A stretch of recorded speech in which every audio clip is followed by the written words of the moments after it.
This show contains profanity, advice you should never follow, humor that you might not enjoy. The names have been changed to protect the guilty. Do not try this at home.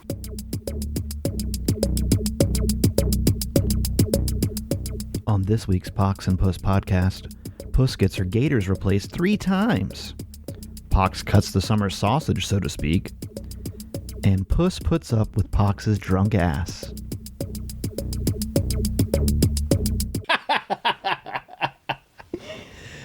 I swear I was sober before you got here. All right.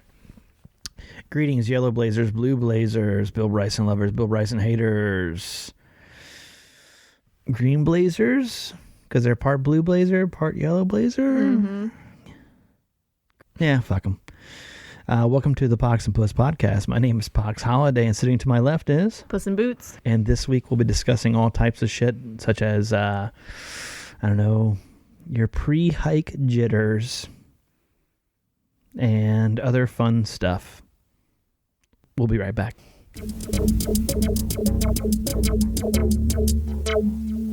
All right, so episode 8. 8 full-length episodes so far. That's it. Cow. And with 8 episodes gone by, I kind of realized today that I remember the first episode. You know, Puss is coming over along with Flow Easy. Got to make the place look nice. It hadn't flooded in the basement in a while. I vacuumed the rug. Cleaned everything up. That's what she said. Exactly. Now we're looking at episode 8. It's a bunch of shit on that seat.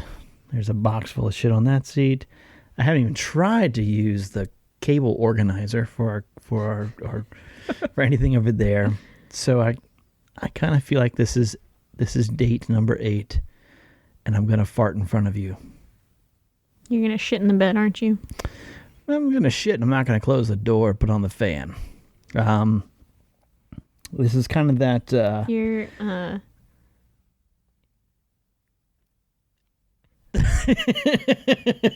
I can't say it. Go ahead. It's okay. I you know, when I first started dating my wife, sorry, what was it I just watched? I just watched something. What did I watch this weekend? Borat? No, where they made fun of somebody saying, My wife. Is it okay to still say my wife? They're like, yeah. It was like a bachelor party. It was like, my wife. Ah.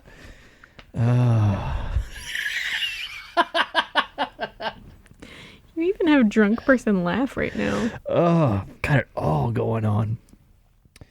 So I kind of feel like when I first started dating my wife, I had a love seat in my room and a bed, and that was all of my furniture.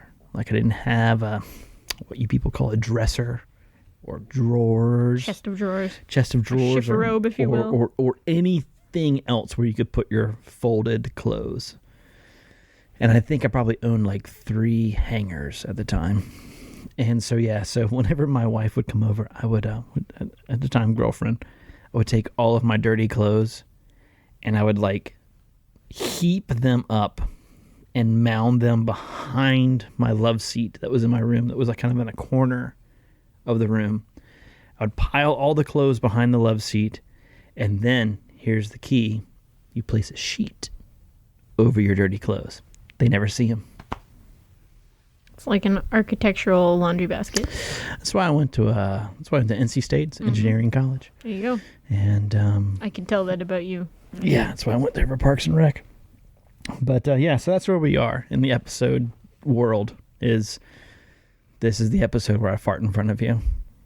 And I just found your pile of dirty laundry with the sheet on top. It's just hanging out back there. It's the time that you're gonna poop in the bathroom and then take a shower, and I'm gonna come in to pee and find your log in the toilet. You're like, oh god, it's like hot shit menthol. Ugh. That's weird. It's just like you're wearing it at that point. It's like hot shit menthol.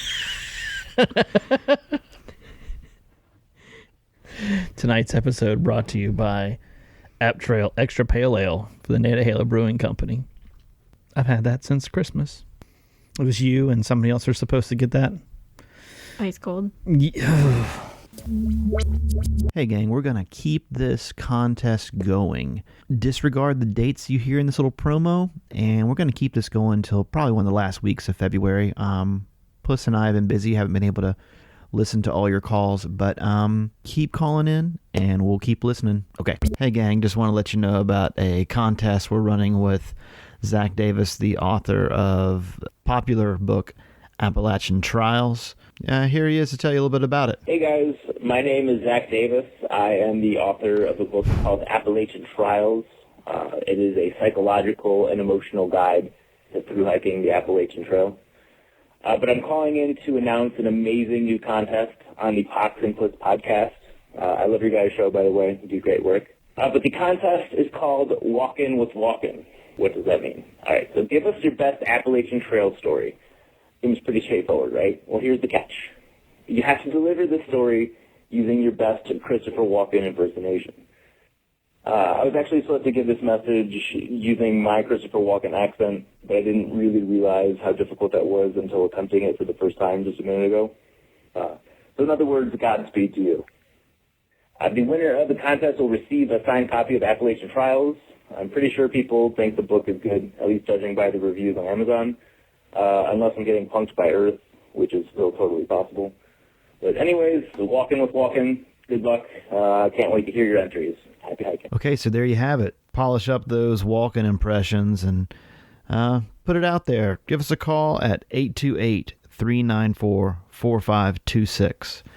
Again, the number, go ahead and just put it in your phone in case something crazy happens to you while you're on the trail. The phone number again, 828-394-4526. The calls for the contest need to be in by midnight Eastern Time on Saturday the 19th of January. Puss and I will make our decision on Sunday the 20th, and then the announcement will be made via podcast on Monday the 21st. So again, that's your best Christopher Walken impersonation. And along with a really good trail story. Keep it to about 1.5 to 2 minutes tops. And we'll make the announcement and you'll get that autographed copy of a really cool book. Appalachian, he made me say it, Appalachian Trials. Every time I try to do my Walken impression, it ends up being a... Seinfeld? No, it starts out with, guys, there's someone on the wing.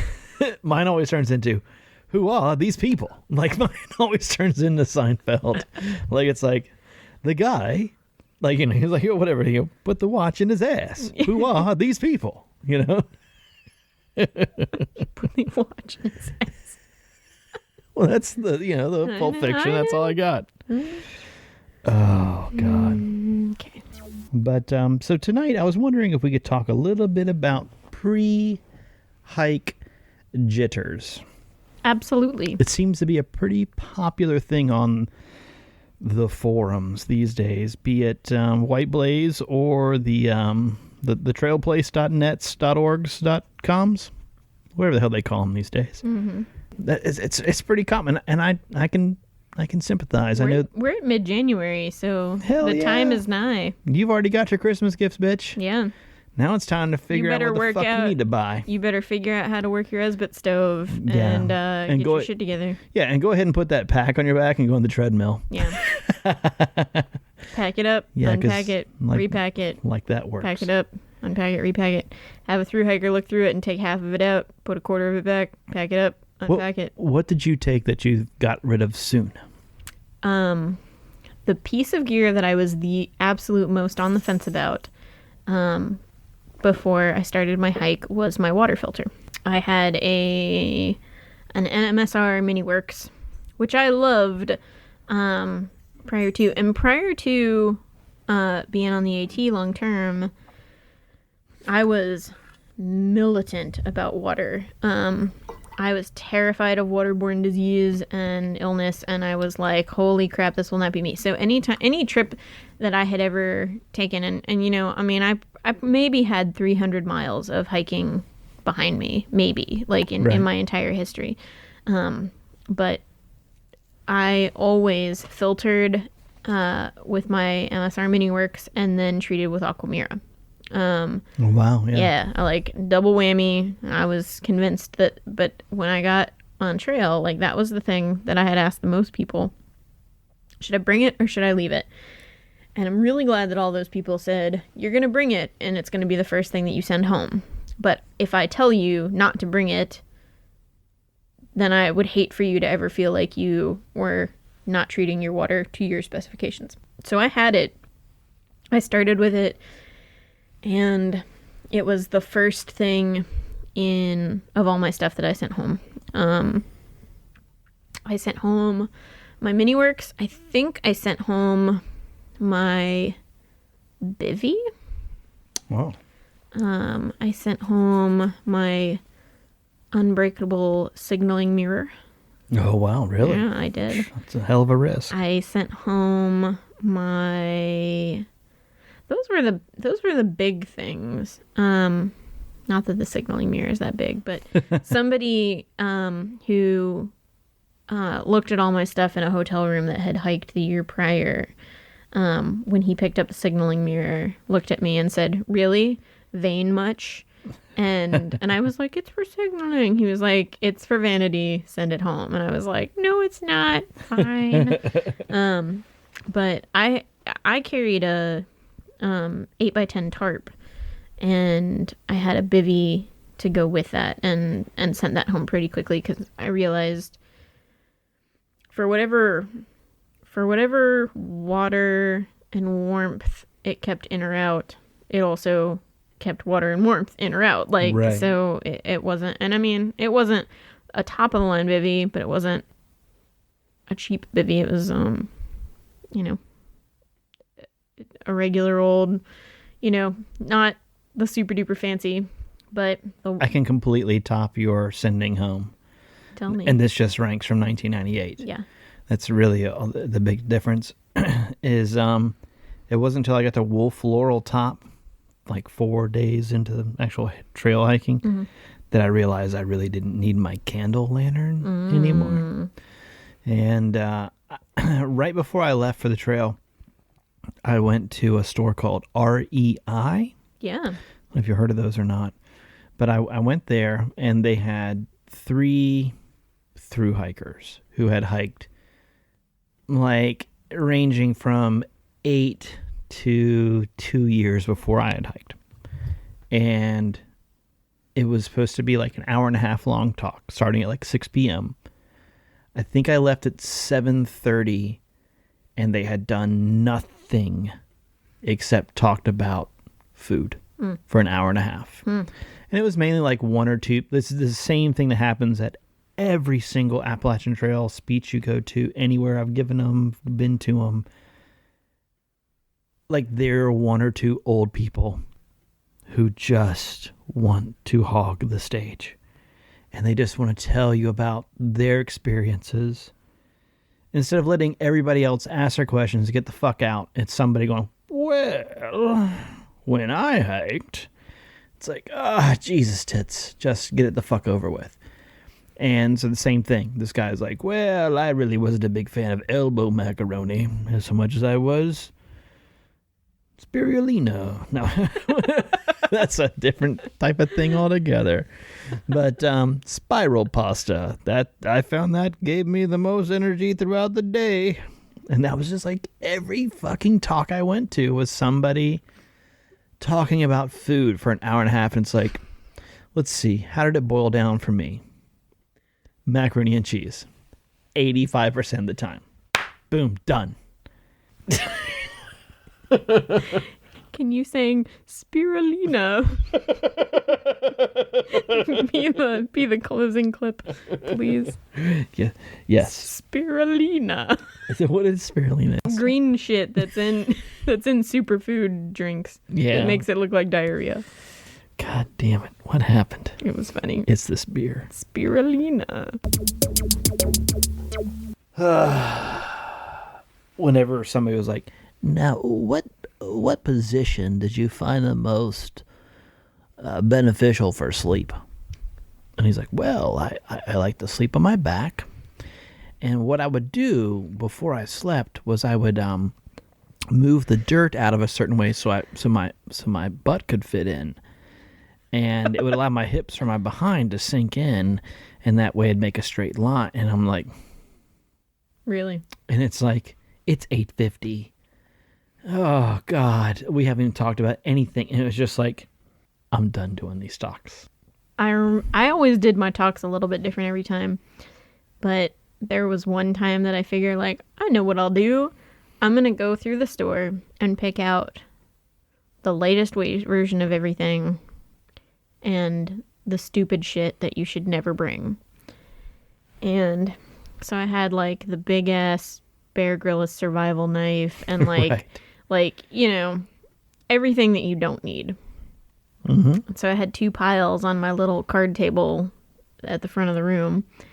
And it was stuff that I loved and stuff that has no place on the trail. And as people are filing in and finding their seat, but the kid comes in Right.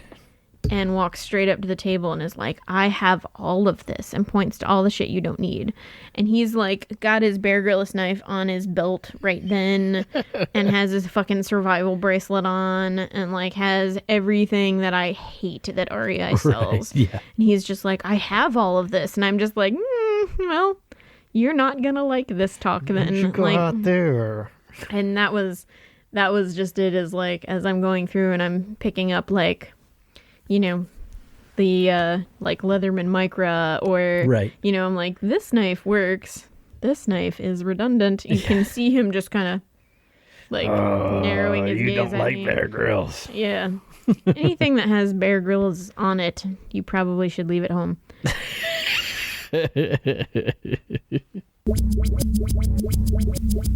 I know I talked about last time the pictures that were coming up on Instagram and Twitter as Christmas rolled by. And there's just so much stuff that you see popping up there where you're like, you don't need that. I think I remember when I started, I had 2 knives. I had a Spyderco Spider. And it was because my girlfriend bought it for me. And then she was like, oh, and these are the ones my dad gives away to like his business partners. And it was a ladybug. It was a Spyderco ladybug, which is just what a total of 4 inches long when it's opened up. One little teeny tiny serrated part of it, and then mainly just a regular knife. And I lost the Spyderco Spider probably 4 weeks into my trip. And I think I had the ladybug sitting at home, and I was like, hey, could you send that in the next box? Carried that for the rest of the time. Yeah. And it was a total of a 2-inch blade. Yeah. Because the most aggressive thing I ever did was open a package of salami. Yeah. And that's it. Cut the summer sausage, so to speak. Zook. Yeah. Yeah. Yeah. So to speak. So to speak. You'll cut the old summer sausage. No, I think a Leatherman Micra or something, like a real, like their very smallest multi-tool, and the only reason why I carried it was because it had scissors on it, like actual scissors instead of those little tiny dinky like Swiss Army knife scissors. Push down, push back up to get it open it up. Right, Yeah. right. And you know, like that was pretty much the only thing that I used. I probably could have carried a little teeny folding pair of scissors, but you know, that's what I that's what I had, and it was fine. It worked fine. There were things, I think, like the most redundant that I was in my packing was in clothing. I have a circulatory condition that makes me cold all the time. So I was really concerned about freezing my nards off all the time. Right. And that was probably the only thing that I was nervous about sending home, but once I sent it home, I realized that I was going to be okay. It was, I actually had 3 sets of long underwear with me. I had Patagonia Capilines 1, 2, and 3. Right. And sent the 2s home in, I think that was the only thing I sent home at Mountain Crossings. And I kept the 3s and the 1s a lot of the time. And a lot of the time, if it was cold, I'd hike in the 1s. And then when I got into camp, I'd put the 3s on. And I also had at the time, it was like my prized possession. It was a really nice ultralight jacket from, God, name one of the really nice. Mountain Hardwear. No, it was something. The North Face. No, it was something that REI didn't carry. Solstice? No. Was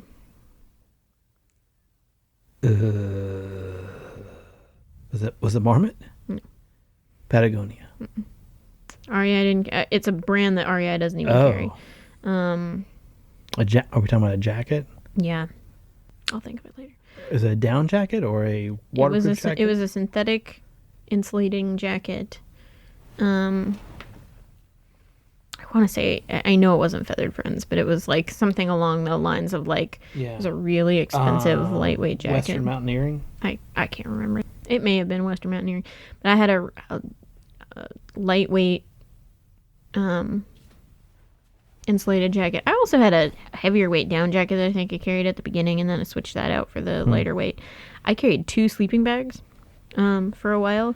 Really? Yeah, I carried a 15-degree bag and a 40-degree bag. Holy and shit. I put them inside of each other Yeah. and slept in that for, I think, until I sent the 40-degree bag onto Hot Springs in the Smokies, and carried the 15 for a while. And then I think I bounced the 40 a couple times, and then finally switched the 15 out for the 40, carried the 40 through the summer. And When did you switch over to your summer stuff? I know for me, a bulk of it was Damascus, and it was about a drop too early. I would say between Hot Springs and Damascus, I switched my summer and my winter stuff, which even then, me switching my summer to my winter stuff was still really conservative, because, that just meant switching my 15 to the 40, but switching the lighter weight jacket to the heavier weight jacket. So it was very gradual steps for me, and that worked really well for me. Yeah. There's a lot of people that probably wouldn't even switch a sleeping bag or carry 2 at the same time, certainly. But for the way that I lose heat, that just worked out well for me. So I did that, and I think even at some point at my very lightest, and I think it just worked out this way because my mother came to visit me at some point, and it was right before the Shenandoahs. She came to visit me in Waynesboro, Virginia, and I kind of just wanted to see if I could do it. So I sent a bunch of stuff with her. She was going to leave from there to go somewhere north anyway. So she brought a bunch of stuff and left it at a hostel that was a couple hundred miles. She may have even left it in Harper's Ferry or something. But when I did the Shenandoahs, I did it with a really small, 35-liter pack. I didn't even have my sleeping bag. I just had a sleeping bag liner. And, I think I left Waynesboro with 17 pounds, and that was with food and Holy water. Shit, yeah. Just to see if I could, because I knew that the days were going to be easier, and that the food was going to be easy to come by and that kind of stuff. So that was definitely at my lightest. And that was with summer gear only. Wow. And there was nothing to fall back on. Normally I keep a pretty cushy safety net of warm things with me. Right. I think my camp wear at that point, when I got into camp, when I changed out of my hiking clothes, I was changing into a bathing suit top and a sarong and Crocs, and that's all I had. Yeah. I would get into my sleeping bag liner in that at night and sleep in that because it was so damn hot. But I could fit my camp wear in one hand, make a fist around it practically. Yeah. Man. And so most of my weight was food, and water. And that was about it. But when I was at my heaviest, I had a 15-degree bag and a 40-degree bag, which I think together weigh just over 3 pounds. Right. They're pretty nice bags, respectively. And, you know, a tarp and a bivvy and which a in down 1998 jacket. was like 20. It was the same weight as my 20-degree bag. Right, exactly. Jeez. Yeah. Like there was so much stuff that I sent back. Like I can't even. Like I just remember sitting one night. I want to say it was at Wolf Laurel Tops. That would have been like the first night past mountain crossings, and we're being cold as nuts. And I remember having a headlamp and having my candle lantern, which I've been told by somebody, like, you've got to have a candle lantern. You've got it. It's the jam. Oh, God. You haven't So lived until you've burned your tent down with a candle in. Yeah, it's so nice. If you just leave it glowing, it adds warmth to your, oh, Jesus, tits. Yeah, I just remember being like, nope, this is it. And I remember, like, taking it down. This is just such a dumbass move. I took it, I had it, and I was like, oh, this is stupid. And my idea of blowing it out was have it in my hand and then, like, shut it, you know, because it's like, you know, so it's like 3 little pieces of glass and the metal piece that, like, pulls out from the top, because the candle lantern deluxe, and then just going up and shutting it by pushing down on the metal piece at the top, and then having like a glowing circular burn pattern in my palm for like the week afterwards, because I was like, oh, fuck it. Just burnt the shit out of my hand, and it was like, nice, very nice move, Pox. And so I just took that down and just said, fuck it. And I think I had it for like maybe like 4 more days, something like that, till I got to some place to just be like, I'll tell you if I need this again.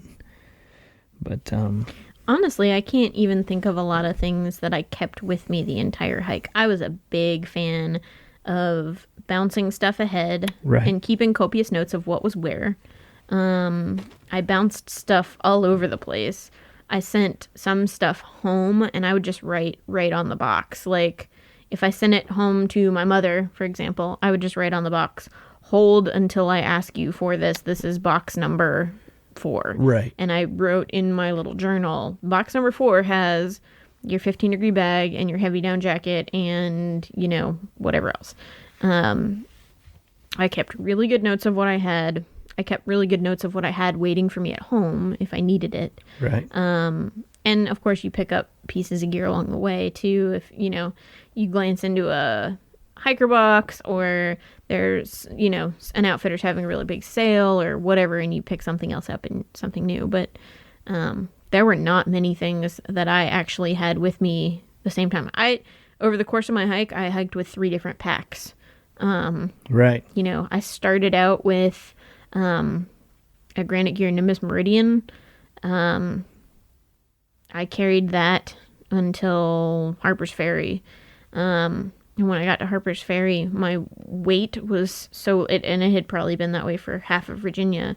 My weight was down enough in my pack that even with everything as tight as it possibly could be, it just sort of sagged like a saggy diaper. Like, you couldn't keep everything tight and contained. Right. So all the heavy stuff would just fall to the bottom. And so at Harper's Ferry, I traded out the Nimbus Meridian for a Gregory Jade 50.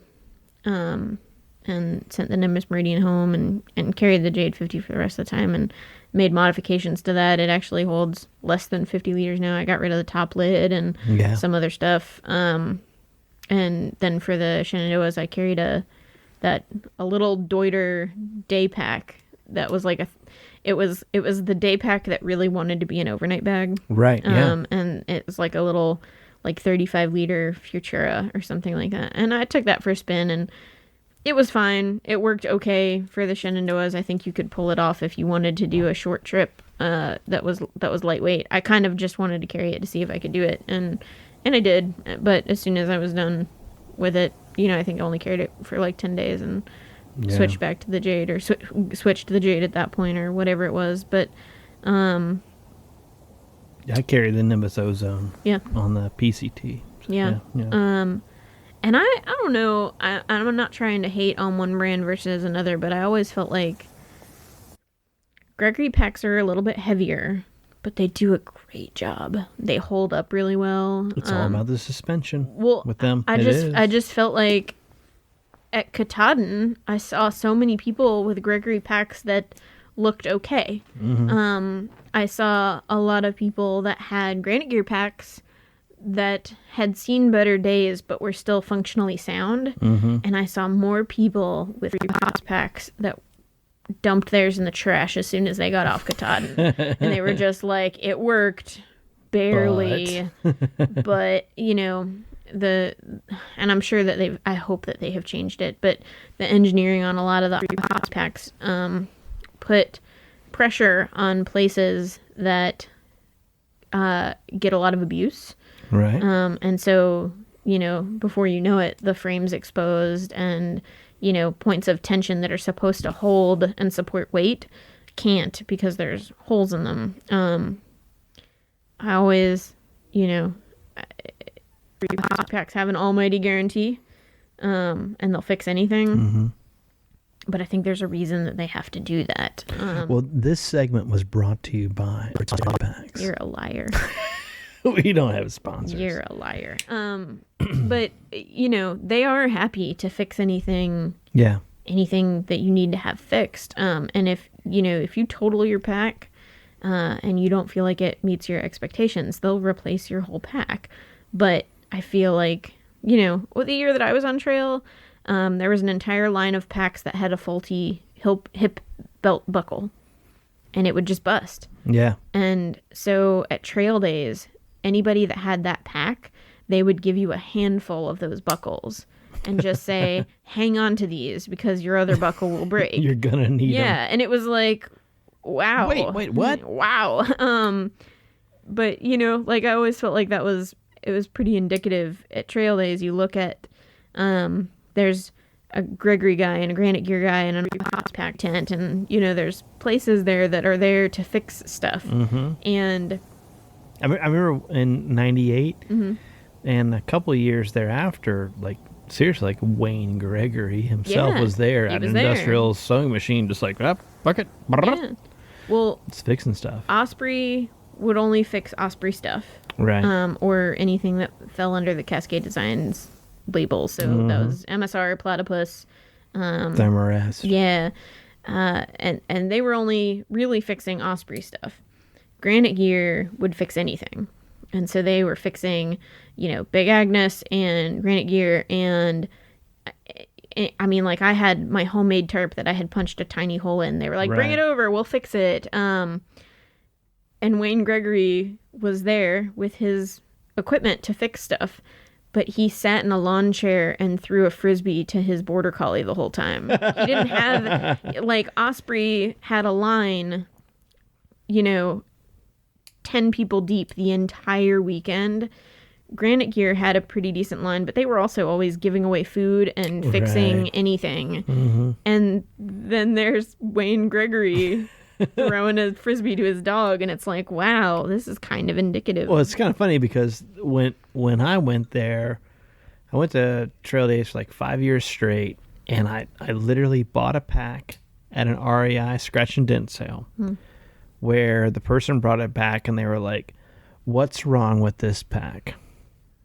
And when you looked at it, one of the load lifters, where it was supposed to go through and come back and you could tighten it, it was actually just like zzz, it had actually been sewn together, so you couldn't actually adjust your load lifter. Okay. And so it was like you could work your left one, but your right one was just kind of sagging. And so the person brought the pack back for that reason, and I wound up with it. And they were like, yeah, well, it's because of this problem. And it was like, I'm not even kidding you, it was like a month before trail days. And I'm like, well, I'll see what I can do. It was a Gregory Reality X. And it's like, you know, a $230 pack or something like that. And I got it for $26. Yeah. And I went to trail days next week and was like, hey, I just realized I bought this pack and this is wrong, Wayne. And he's like, oh, okay. There you go. Done. And it was like, I just saved $200, you know, whatever the hell. But yeah, I guess it just depends on the politics of that week or that month or whatever.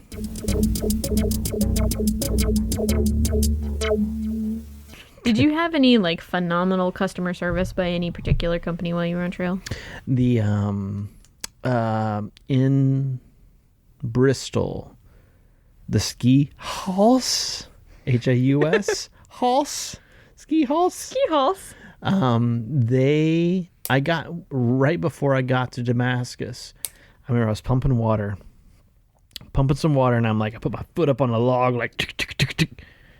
What the fuck? And like literally from like behind the ball of my foot to my toe was like 7 inches of just blub, blub, blub, Flapping. just flapping like a Muppet on the end of my foot So the whole the sole time. had like come apart from your boot. Completely delaminated from your arch to your toe. Mm-hmm. And it was like, oh, fuck.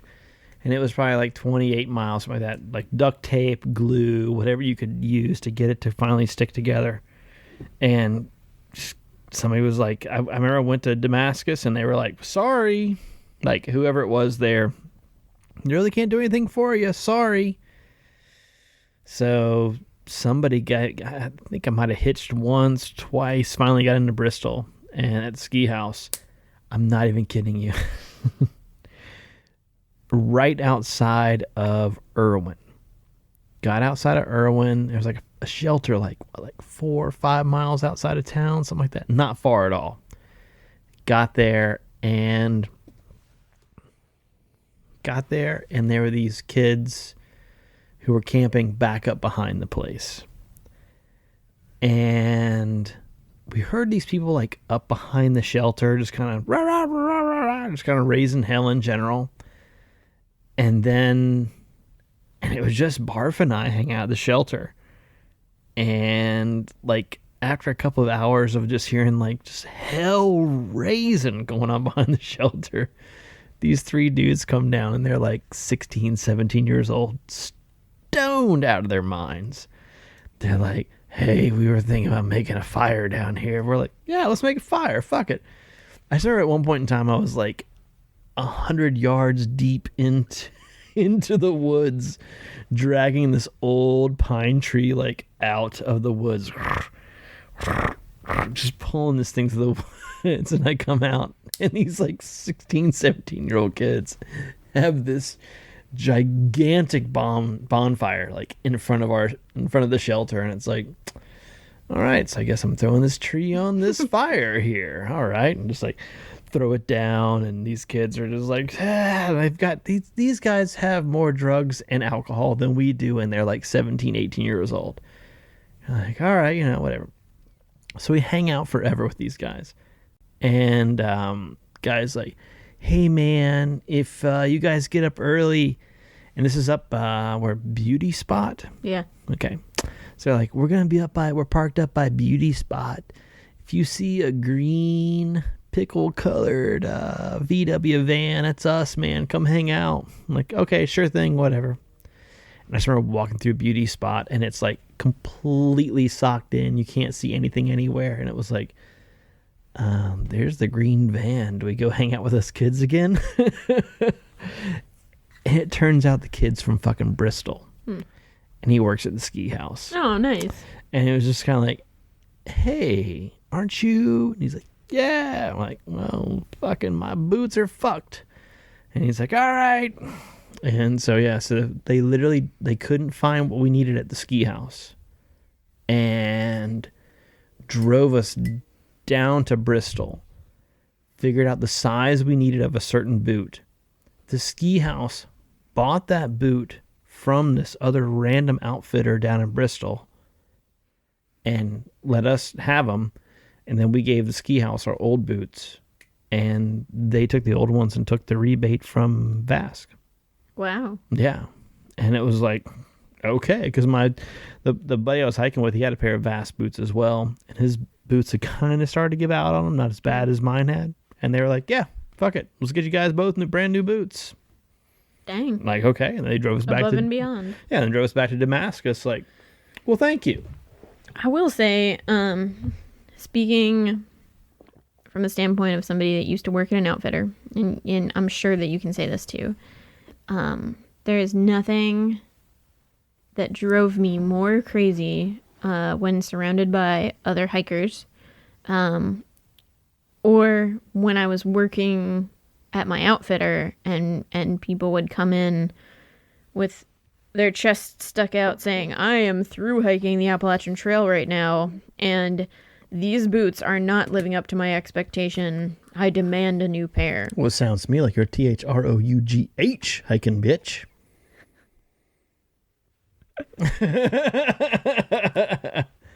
My takeaway point being, Sorry. I don't know that there's a piece of gear out there that is remotely designed to withstand the trials and tribulations of a through hike. You are I mean, it doesn't matter what it is. You're exceeding the lifetime expectancy of that piece of gear 2, 3, 4, 5 times over. I went through 5 pairs of the same boot. And I'll say they were Keen Targies, and they were the best piece of footwear I've ever had. I have gone through 3 pairs since my hike. That means I had a pair before my hike. That's 9 pairs of the same $120 boot. And that is $120 times 9 well spent. Right. At no point did I ever feel like I was entitled to a new pair of boots because I had worn the tread off, or because I had been slogging in mud for a month and it made, it waterlogged my boot or something like that. Yep. If there is a piece of wisdom that I can impart to anybody that's getting ready to hike, is please don't walk into trail days with the feeling of entitlement of, I am a through hiker. These guys need me to talk about my gear, so they're going to make me happy. I know so many people that were geared up for trail days because they were going to rip the company a new one because it wasn't living up to their expectations. But their use was far exceeding their expectations. Yes. So, it's all part of it. Nobody owes you a piece of gear because you're taking this on. This is a piece of the responsibility that you're taking on when you start this endeavor. But the company that I got the best, like, above and beyond customer service from, I had a pair of OR crocodile gaiters that I started the trail with and I wore them until it got warm, and when it got warm enough that I didn't really need, they were like full length, like knee-high gaiters, and when it got warm enough that I really could have sent them home, some girl on the trail was like, dang girl, this is like your whole look, you can't lose the gaiters, like you wear these like knee-high gaiters and a hiking skirt. That happened to NOC. Yeah. And it was like, you can't not wear those gaiters. It's like how everybody knows you. And I was like, well, in that case, I can't let the people down. Can't let down my fans. Exactly. So I kept wearing them. But there was a little grommet that held the bootstrap to each side. And the grommet, for whatever reason, on the inside kept popping. And it wasn't a grommet that was supposed to pop. It was supposed to be there. And so whenever that would pop, eventually the other one would pop. And then every time you took a step, they would click against each other. Yep. It was really annoying. So I would hike like that for a week or so. And finally, the first time it happened, I got into town and I called OR. And I wasn't usually the type to say like, well, I'm through hiking, so, bow down to me and make this happen. But I called and some nice kid answered the phone on customer service line. And I said, hey, I've got these OR crocodile gaiters and I love everything about them except this grommet popped. And I talked him through very specifically which grommets I was talking about. It wasn't supposed to be something that was supposed to snap in and out. And he said, well, okay, so send us the old ones and then we'll send you the new one. And I said, actually, I'm hiking on the Appalachian Trail right now. And he said, you are? Why didn't you say so? And I was like, well, I didn't know. And he was like, well, are you in town or are you on trail right now? And I said, I'm in town right now. And he was like, great. Where will you be in 12 hours? And I said, probably still in town. What's up? And he was like, I'm going to send these to you via courier. They will be wherever you are in 12 hours. Can you hang tight in town? I was like, well, I guess so. Oh, gosh. So free of charge to me. He said, I'm sorry to do it. I have to do it, but I have to charge. He said, can you give me a credit card number that I can charge a new pair to? But I swear, as soon as your old pair are back here, I will personally make sure that that charge gets taken off. It won't cost you a thing, but I'll get you a brand new pair out. And, totally took care of me. The same thing happened on that pair and then another pair. And all 3 times I got the exact same response. And one of the times I actually called from the trail. And I was like, hey, I'm on trail. This is happening. And they were like, they did the same thing. Where are you going to be in 12 hours? And I said, I can be in town. And they were like, wherever the next place that you can stop, we'll send a pair there and they'll be waiting there for you to sign for them. And they were absolutely right. That's exactly what happened. Wow. I have gotten more free stuff from OR for telling that story. But I swear, they were the best about it.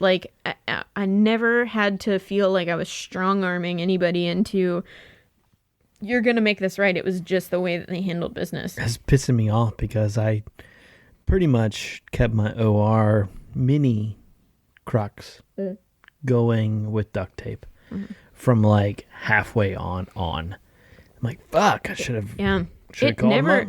It never hurts. And the other thing too is I made friends with as many reps of any piece of gear that I mean, that's why people are at trail days. So if you've got your bag full of shit, whatever manufacturer you have stuff from, walk up to them, shake their hand, say, hey, I'm using your stove or your sleeping bag. Be nice to them.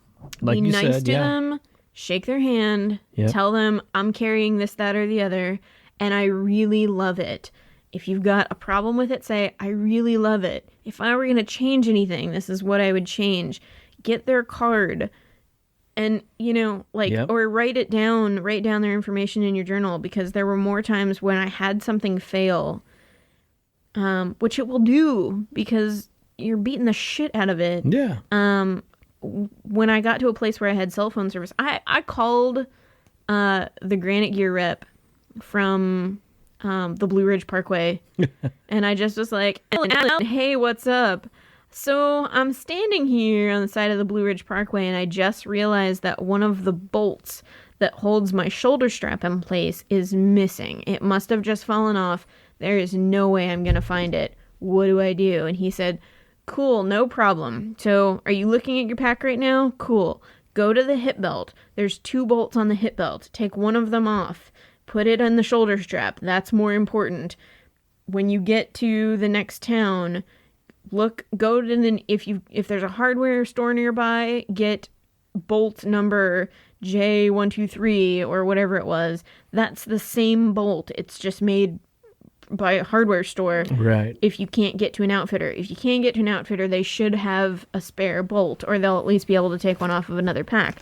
But, here I am on top of a mountain next to a road. There's nothing in sight.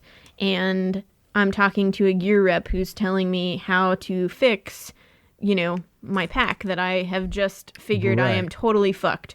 That I'm going to rip the shoulder strap off and I'm going to have to hike into town with one shoulder strap strung across me messenger bag style. Yeah.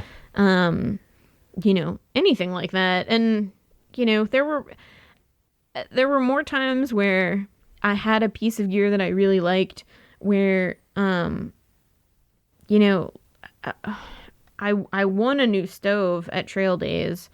So I gave my old stove to somebody who had a shitty stove, and I told the manufacturer of that stove, I had won another stove by the same manufacturer that I was carrying, an Etowah Outfitter alcohol stove. Mm-hmm.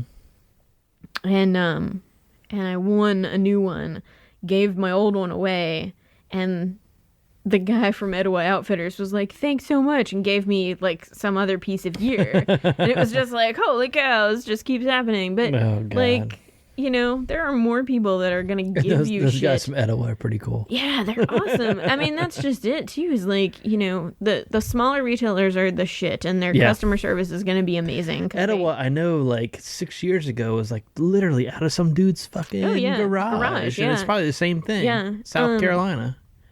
I knew that I wanted to hike with a tarp. And so I started doing research on sil nylon tarps, and I'm looking at, Etowah makes one, and there's a couple other outfitters that make, ultralight sil nylon tarps. But most of them were, $150, $140, which seemed like an awful lot for a sheet of sil nylon. Right. So I started looking into like, okay, so how expensive is siliconized nylon? And then I realized it is more expensive to buy the bulk fabric and then have to make the tarp than it is to just buy the tarp. So I'm searching everywhere to try and like find the best deal on a tarp.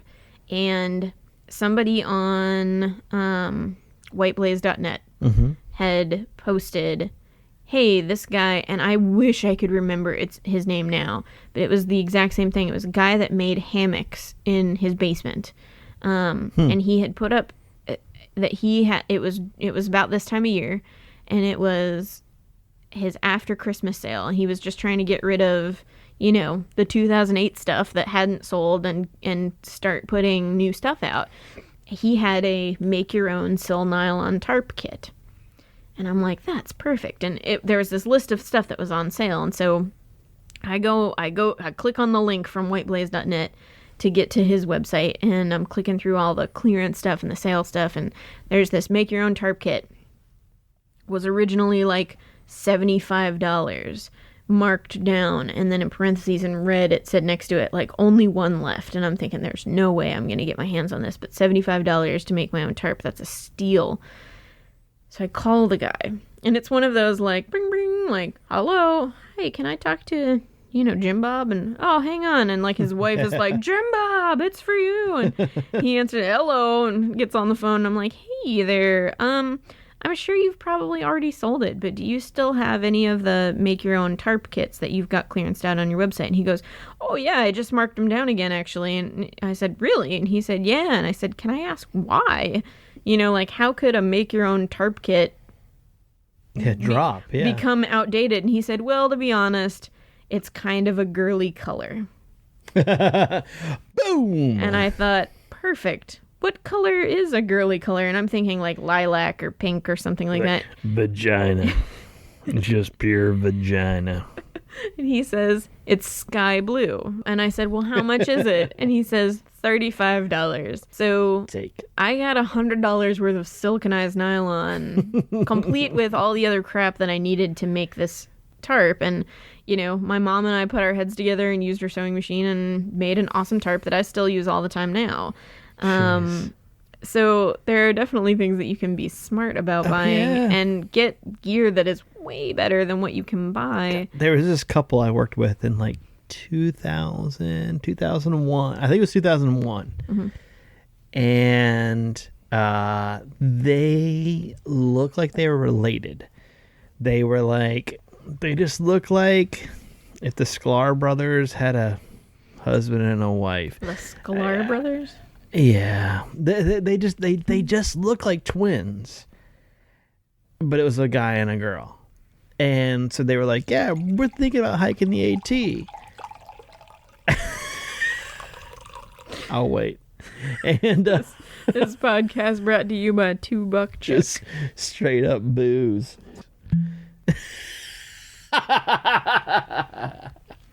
And hold on, I'm just gonna make sure I get. There we go. Don't mind us.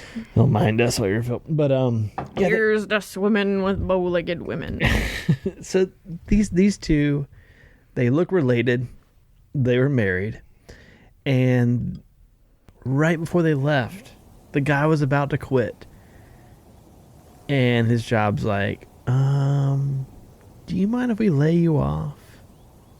Not at all. They're like, we're probably gonna rehire you in like, I don't know, 6.5, 7 months. And he's like, yeah, I could probably go for that. And right about that same time, his wife goes to the Walmart. And there had been a fire in a Walmart in like Ohio.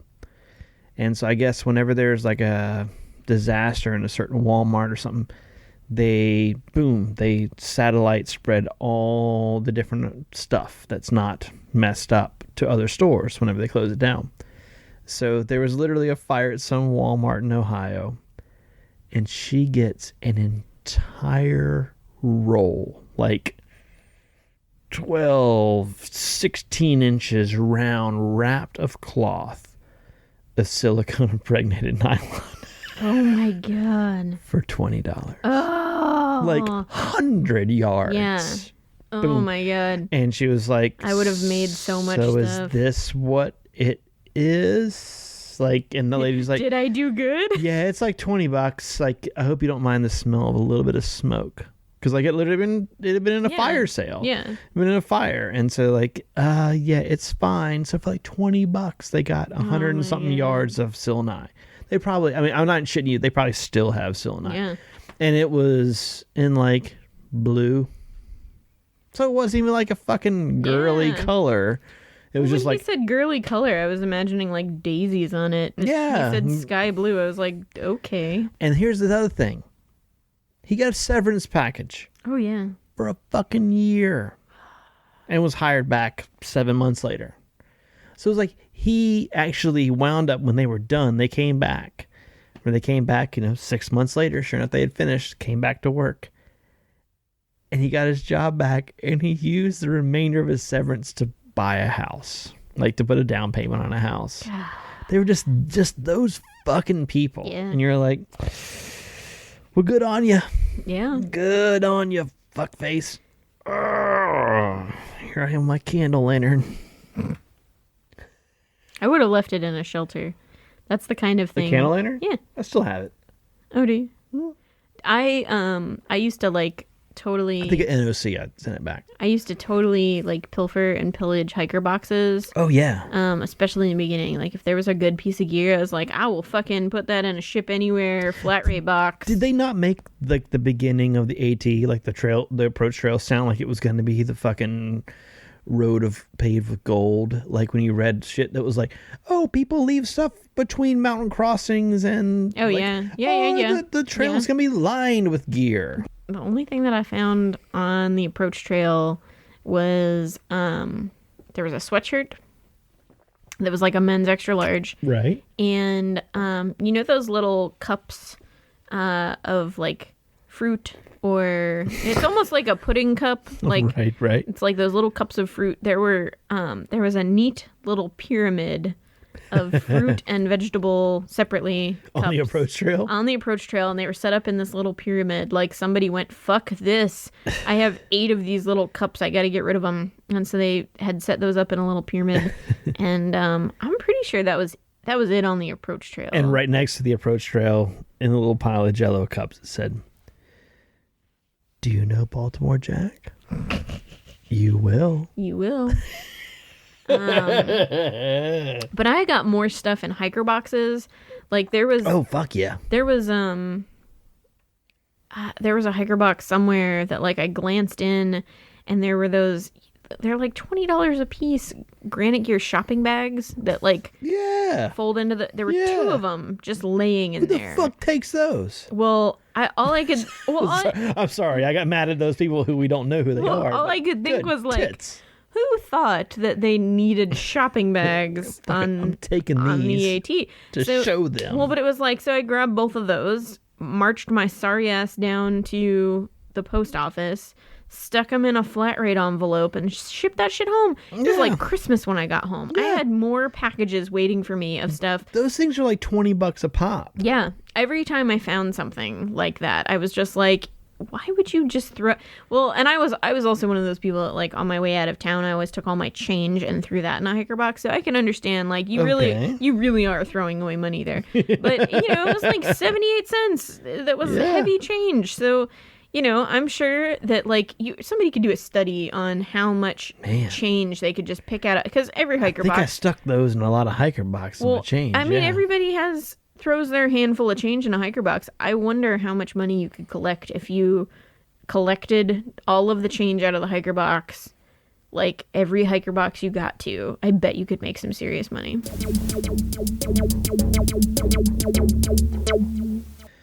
So keeping with our 8th date theme, the me farting in front of you kind of thing, you know, the music that goes in between the different scenes of our show. Mm-hmm.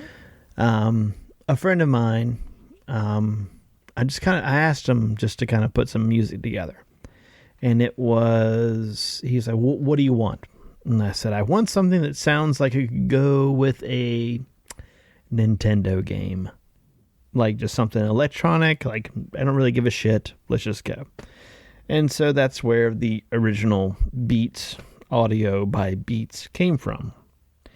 And then 2 episodes ago, we did the Christmas one, where I did play a little bit of Paul McCartney, The Waitresses, and somebody else.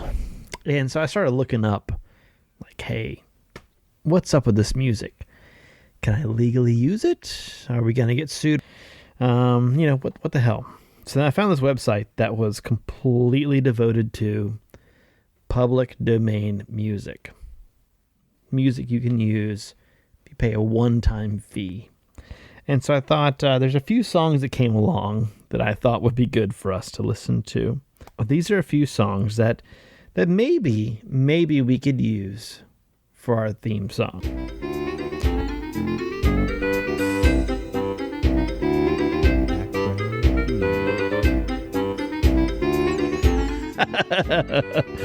This one is called Mischief.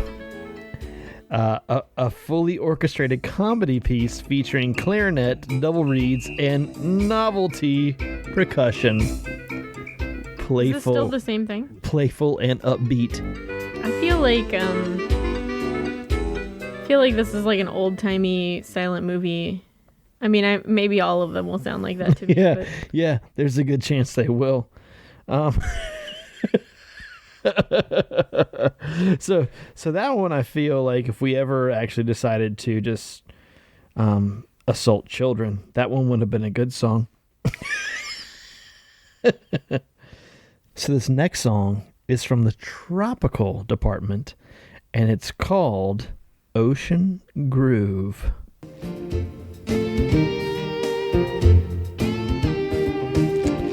Ocean Groove features a medium tempo theme featuring pan flute, guitars, mariamba,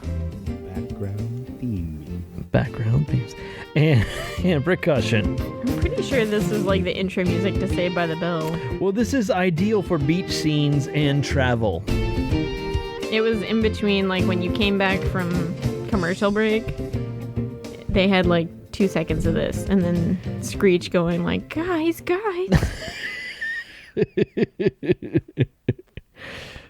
When you first said new music, I was mentally crossing my fingers and going, please be Pat Benatar, please be Pat Benatar, please be Pat Benatar. This was not what I had in mind. Well,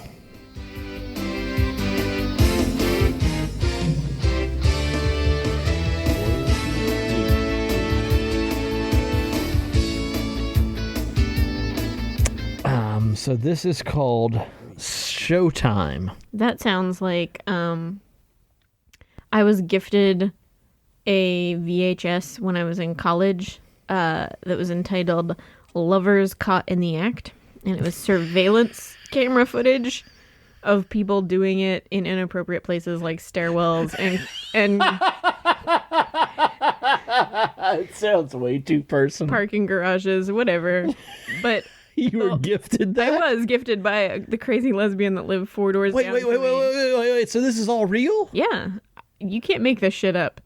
Her name was Patty. You were gifted a video of porn by a lesbian? It was a VHS called Lovers Caught in the Act. Right, yeah, of course. And it had surveillance footage. And I mean, it was everything from like secret cameras in offices. Was this like the faces of death of porn? No. Oh. It was like there were occasionally like cameras at like baseball games where like suddenly you look in like the top, like the worst seat in the house, right? And there's like a guy sitting in a bleacher getting an HJ from like the girl right next to him, or an HJ. Sorry, I took it back to middle school for you. But hand job. Stop. But the whole movie, they play this music that sounds like 90s extreme sport music, so a lot of electric guitar and like not at all. I was hoping for romantic sounds, right? But instead it was this like kind of very similar to what you just played. Dude, the one of the first like real porn movies I ever saw. Mm-hmm. This was not porn. This was surveillance footage. No, this was porn. Had the soundtrack. I'm not even kidding you. It was like, it started off. It was like,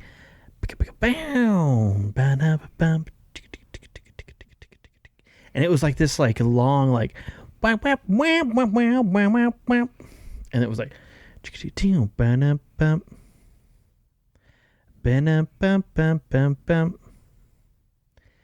I'm not even shitting you. It was the real theme to the People's Court. Wow. Dun, dun, dun, dun, dun. And it was like the whole fucking thing. And this is like 15 years old, maybe. And this would have been 1994. Dun, dun, dun, dun, dun, dun. Like you've never heard the People's Court theme. It'll never be the same again. Yeah. Ever since I heard that, it was like, well, there we go. There we go. I'm scarred for life. Dun, dun, dun, dun, dun, dun. This next one coming up is called Running Free.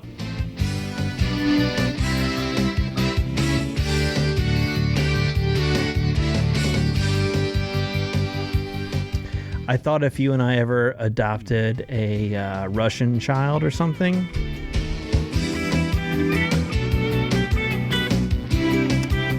but we had to keep it from my husband. Wife?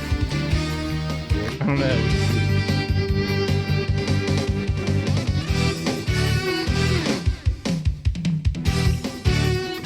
I feel like I need to have an Oxford shirt made out of an American flag to listen to this. Yeah. I was just thinking like... It's also kind of Baywatchy. My two dads. / this is definitely a Cousin Balky theme. Like the only other thing that I can think of would be an American flag bikini running on the beach, like next to David Hasselhoff and Pam Anderson. I was definitely picturing suspenders and American flag suspenders. No, wherever Cousin Balky's from. Perfect Strangers. Mm. Did you ever see that show as a kid? Yeah, I do. I remember now. He was from someplace like, you know, I don't know. We'd make fun of it now, like Bizalky bad. I don't know.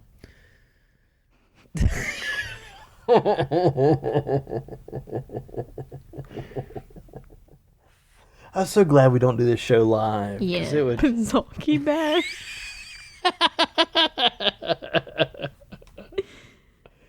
I don't know. I know you don't. I swear, this was not my idea tonight. Was to... I had so much more planned. I saw a kid playing with Smurf blue nunchucks today. How about that? Oh, well, it was great. After being in the mountains in North Carolina for 5 days, just me, one dog, I feel like an unsocialized dog. I walked into a convenience store today, and it had been like 3 days since I had spoken to a human being. And I walked in, and it was just like, lady's like, oh yeah, hey, how you doing? I'm like, it was just like social diarrhea came out, and it was like, oh, it's because I haven't spoken to a human in 3 days. I checked my email, and then I had to go to the bathroom. That's pretty much where I was. Next thing you know, social diarrhea. Me, human being, dog.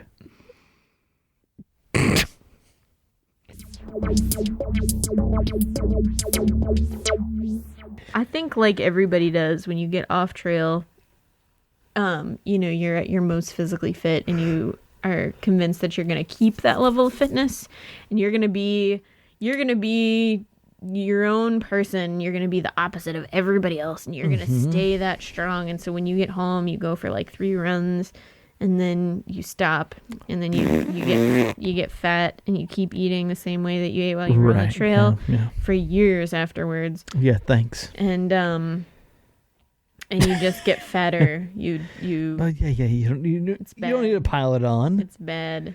Yeah, you're convinced that you're not going to be like everybody else. Getting fatter. And then, in a moment of weakness, because of a TV infomercial, some woman in spandex tells you that you can get slim in 6 weeks. Jillian, that cunt. This is Debbie Siebers. Oh, sorry. But fucking Debbie, man. So she convinces you, the temptress tells you that for the low price of $29.99, which it's normally $200. Oh, wow. But this time, not 5 payments or 4 payments or 3 payments or even 2 payments. But if you order right now, she'll even throw in the resistance band for free. Ooh. And the next thing you know, a box from P90X Inc. shows up on your front porch, and you have Beach bodies. You have a you know it too well from the Beach Bodies Corporation, and you get the package that contains a resistant band and 3 DVDs and a measuring tape and a lack of competence. And you do the first DVD that's supposed to be the easy one, and you want to puke and cry at the same time, and you realize I am not in trail shape. You're anymore. Like, I never knew that sitting against a wall could hurt this much. So I am 2 days into Debbie Siebers Slim and 6. And I hurt in a lot of places that I didn't think I was going to hurt. It's very disappointing. I will say the squats portion is very easy to me. And I don't. The wall squats? All of the squats. I'm Jesus tits. Well, the other thing is like they keep saying that the Slim and 6 versus P90X. It's for pussies. P90X is supposed to make you very muscular and built and, chiseled and blah, blah, blah. Slim and 6 is basically the girl version of P90X where... Fans your vagina. No. It's supposed to elongate your muscles. Same thing as fanning. But it stings the nostrils. It fans the vagina. You should see the hand motion that Pox is doing right now when he says it fans the vagina. But... Fans. It's kind of spirit fingers without the wiggling. But it's like a sizzle. Yeah. So Slim and 6 is supposed to stop it. just stop. Slim and 6 is supposed to make you, as my grandmother would say, you show me a good tropical fruit, I'll show you a Guatemalan cocksucker. Did your grandmother really say that? No, I heard George Carlin say that. Okay. My grandmother always used to get upset whenever a woman was working out because she was afraid you were gonna get muscles. She didn't want you to look like a man. But yeah, so the whole point of Slim and 6 is supposed to be that you don't get buff per se, but you get slim. And she keeps telling me that these exercises are going to make my thighs slimmer, which I still have hiker thighs. And I'm unconvinced. I think if anything, this is gonna bulk me up, but I'll keep you posted. But I just thought it was funny because I admitted the Slim and 6 thing to Pox when I got here, and he said, "Oh yeah, I've had P90X DVDs for about 2.5 years." So I feel better about not being the only that we have 100%. At least purchase on on any item from Beachbody Incorporated or P90X Incorporated or whatever it is. I've made it 16 more days. At any given time. So I've officially started my Slim and Six, so I'll get back to you, mid-February is probably when I'm supposed to be done, or the end of February or something.